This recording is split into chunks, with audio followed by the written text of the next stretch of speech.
is wrong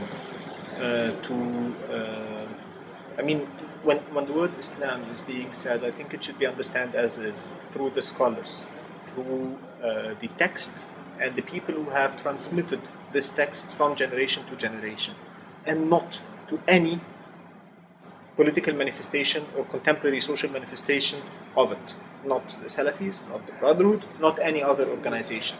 The text and the people who have transmitted this text generation through generation, who are able to help you understand the text. Very important messages. The first is, if you have questions, if you have concerns, you should ask the right people. If you are sick and then you go and ask an engineer about your medical condition, you are to blame for getting the wrong answer. And your medical condition will only get worse, and it's your fault and nobody else's fault. If you have questions and you target, be it, practical questions on how to pray and how to do this or that, or questions in terms of theology and in terms of the foundational pillars of religion, and then you go and ask one of the new preachers who know nothing, who know literally nothing. And the question here is not about moderation. Some of them are moderate, are nice people, maybe very charming, but they know nothing, literally nothing about religion. So just go to people who have done their studies. There's a difference between somebody who has been studying that for 20 years and then he's capable of answering that, studying that in the right way, that has been accepted by this ummah for 14 centuries. By learning from somebody who has learning and getting authorization to speak, ijazah, from somebody who has done that, from somebody who has done that, all the way back in a chain that goes all the way back to the Prophet and the companions. This is the only way to guarantee that what you're learning is proper, what you're learning is right, that you get proper answers. Those people are there. Not as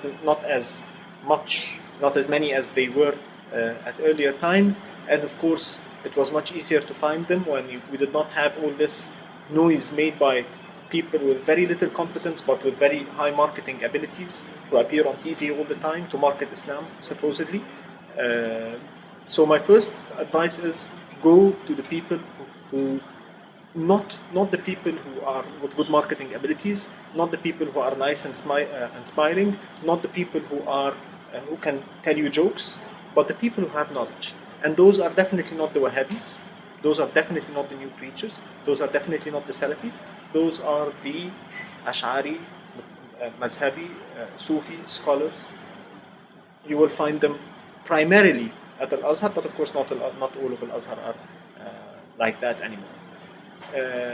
The second piece of advice, if I may, is that when you're looking for the truth, when you want to understand something, look at it and for a moment try to forget about all the consequences of it. The truth is only the truth because it is in and by itself the truth. It is what your mind tells you is the truth, regardless of its consequences. The consequences are important, but they come at a later stage.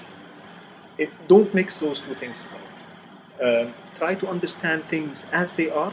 Try to make decisions. So when it comes to religion, the truth is in theology and not in practice. Practice is based on theology. So you cannot understand why a certain legislation is like this or like that if the theology is not there. This applies to all what are called today the controversial legislations, obviously. Go back to theology. This is what matters most.